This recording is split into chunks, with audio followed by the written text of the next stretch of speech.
नमस्कार दोस्तों। आज हम यहाँ पर राहु के 23 सितंबर 2020 को होने वाले गोचर पर चर्चा करेंगे और साथ ही कन्या लगन वाले जातकों पर उसके होने वाले प्रभाव पर भी चर्चा करेंगे और जानेंगे कि राहु के गोचर का आप पर कैसा प्रभाव रहेगा और आपके लगन के लिए राहु का ये गोचर क्या क्या लेकर आएगा। दोस्तों, राहु एक राशि में करीब 18 महीने तक रहते हैं और एक राशि में दोबारा आने में राहु करीब 18 वर्ष का समय लेते हैं। अभी राहु का गोचर मिथुन राशि में चल रहा है।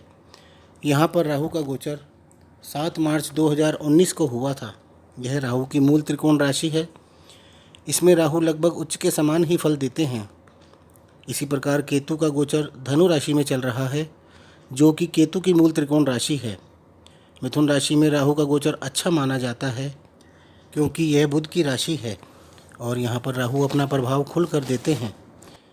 यदि किसी की जन्म कुंडली में राहु बहुत ही अच्छी स्थिति में है तो उसे अचानक से इतना दे देंगे कि वह सोच भी नहीं सकता, और यदि किसी की कुंडली में राहु अशुभ स्थिति में है तो उसे ऐसा कर देंगे कि वो राहु की दशा या अंतर्दशा में सड़क पर भी आ सकता है। जैसे कि जुए में कोई व्यक्ति एक ही दिन में अपना सब कुछ खो देता है। कोई तो अपना घर या दुकान तक दांव पर लगा देते हैं और हार जाते हैं। आजकल के समय में कितने ही लोग मैच पर सट्टा लगाते हैं और हार जाते हैं, और जो लोग जीतते हैं उनकी जन्म कुंडली में निश्चित ही राहु की स्थिति अच्छी होती है। राहु केवल बुरा ही नहीं करते हैं, कितने ही लोगों को उन्होंने रातों रात अमीर भी बनाया है।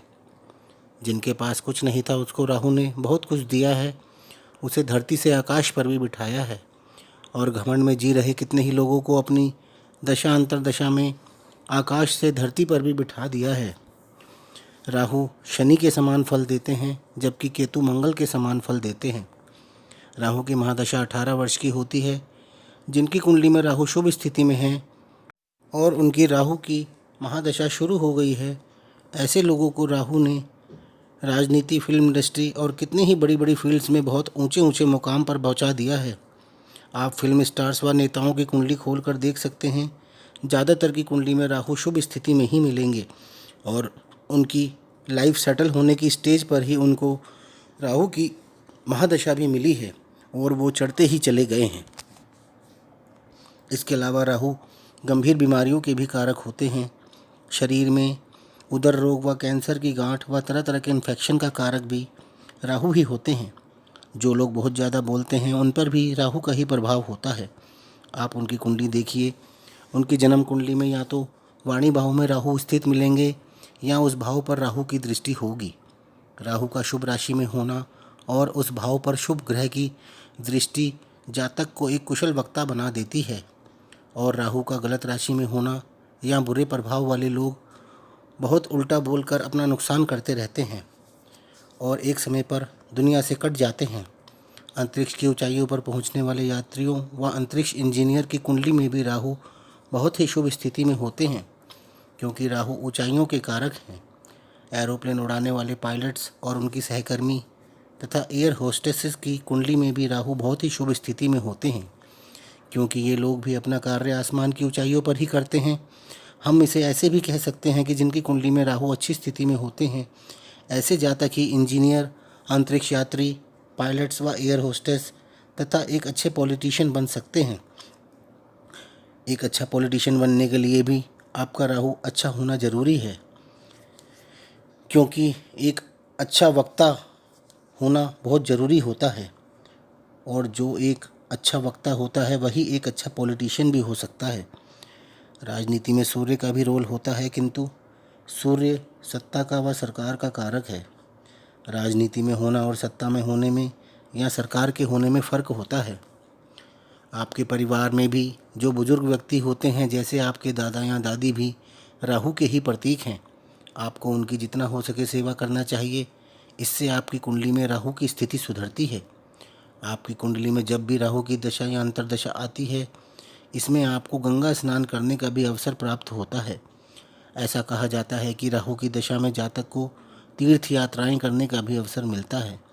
जब किसी जातक की कुंडली में राहु की स्थिति खराब होती है तो वह जातक हमेशा दूसरों की निंदा ही करता रहता है। वह हमेशा स्वयं को ऊंचा और दूसरों को नीचा दिखाने का प्रयास करता है। उसकी बातों में ज़्यादातर दूसरों की बुराइयां ही शामिल होती हैं। ऐसे जातक में धर्म में रुचि कम होती है और दिखावा ज़्यादा होता है। ऐसे जातक अपने आगे किसी की नहीं चलने देते। ऐसा कहा जाता है कि राहु की स्थिति ही हमारे पिछले जन्म के फलों का निर्धारण भी करती है, क्योंकि राहु की स्थिति से ही हम ग्रहण दोष, पितृदोष व काल सर्प दोष का भी निर्धारण करते हैं, जिसके हमें समय रहते उपाय भी कर लेने चाहिए। अन्यथा यह दोष हमें लंबे समय तक परेशान करते हैं और फिर इसके उपाय भी लंबे समय तक करने पड़ते हैं, किंतु यह ठीक होते होते आप अपने कार्यक्षेत्र व जीवन में कई तरह की परेशानियां झेल चुके होते हैं। इसलिए आपके बच्चों की कुंडली में यदि पितृदोष, ग्रहण दोष या काल सर्प दोष है तो इसका उपाय आपको पहले ही कर लेना चाहिए, जिससे कि आपके बच्चों को जीवन में परेशानियों का सामना ना करना पड़े। राहु का गोचर 23 सितंबर 2020 को मिथुन राशि से वृष राशि में होने जा रहा है। वृष राशि के स्वामी शुक्र हैं और शुक्र सुंदरता, भोग विलास, राजसी ठाट बाट, यौन संबंध, आभूषण, बहुमूल्य वस्तुएं, एक्टिंग, म्यूजिक व डांस के भी कारक हैं। शुक्र को दैत्य गुरु भी कहा जाता है। राहु इस राशि में उच्च के भी होते हैं और हर कार्य बिल्कुल फ्री होकर करते हैं। शुक्र के पास 64 कलाओं का स्वामित्व भी है। इसलिए राहु इस राशि में अपनी सारी कलाएं रचकर अपने भाव से संबंधित फल जातक को कैसे भी करके अवश्य देते हैं। यानी कि राहु का वृष राशि में गोचर कई जातकों के लिए बहुत ही शुभ रहने वाला है तथा उनको सभी प्रकार की सुख सुविधाएं भी प्रदान होने वाली हैं। राहु और केतु हमेशा वक्री रहते हैं, यानी कि उल्टा चलते हैं, अर्थात राहु का गोचर मिथुन राशि से कर्क राशि में ना होकर वृष राशि में होगा। इसी प्रकार केतु का गोचर धनु राशि से मकर में ना होकर वृश्चिक राशि में होगा। जिस प्रकार वृष राशि में राहु उच्च के होते हैं, उसी प्रकार वृश्चिक राशि में केतु भी उच्च के होते हैं। यानी कि राहु अपनी उच्च राशि में प्रवेश करेंगे और साथ ही साथ केतु भी अपनी उच्च राशि में प्रवेश करेंगे।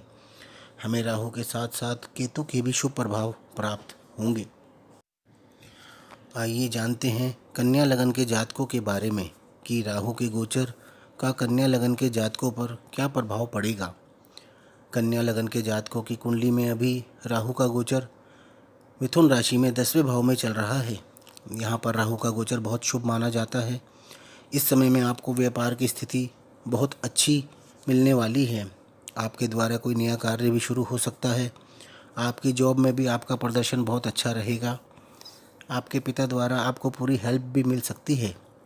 23 सितंबर 2020 को राहु का गोचर मिथुन राशि से वृष राशि में हो जाएगा, जो कि आपका भाग्य भाव है। यहाँ पर भी राहु का गोचर बहुत शुभ माना जाता है, क्योंकि केंद्र व त्रिकोण में राहु का गोचर शुभ ही माना जाता है और भाग्य भाव प्रबल त्रिकोण माना गया है। यहाँ पर स्थित उच्च का राहु आपको कई धार्मिक यात्राएं भी करवाएगा।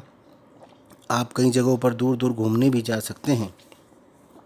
आपके कार्य क्षेत्र में आपकी स्थिति बहुत अच्छी रहेगी। आप यदि स्टूडेंट हैं तो आप अपनी शिक्षा के लिए कहीं दूर भी जा सकते हैं। आप अपनी पसंद की जगह पर जाकर अपनी शिक्षा या उच्च शिक्षा प्राप्त कर सकते हैं। आपके पिता का भी आपको पूर्ण सहयोग प्राप्त होगा। आपके हर कार्य में आपको आपके भाग्य का भी पूरा सहयोग प्राप्त होगा। यहाँ से उच्च के राहु की दृष्टि आपके लगन पर होगी, पराक्रम भाव पर होगी और पंचम भाव पर होगी। यदि आपकी जन्म कुंडली में राहु अच्छी स्थिति में है तो आपके लिए यह समय बहुत उत्तम रहने वाला है। आपके अंदर कार्य करने का पूरा कॉन्फिडेंस रहेगा, स्वास्थ्य उत्तम रहेगा। आप हर कार्य को बहुत समझदारी से कर सकेंगे। आप हिम्मत करके बड़े बड़े कॉन्ट्रैक्ट भी हासिल करेंगे और उन्हें पूरा करेंगे।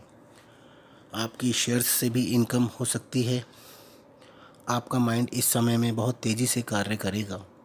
आपकी कलात्मक क्षमता इस समय में निखर कर आएगी। आप यदि स्टूडेंट हैं तो आपकी एजुकेशन भी बहुत अच्छी रहेगी। आपके यदि पहले से ही संतान है तो आपको आपकी संतान से इस समय में बहुत अच्छी अच्छी खबरें मिलेंगी। और यदि आपकी लगन कुंडली में राहु की स्थिति अच्छी नहीं है तो स्थिति इसके विपरीत भी हो सकती है। तो दोस्तों, ये था कन्या लगन के जातकों के लिए राहु के गोचर के प्रभाव।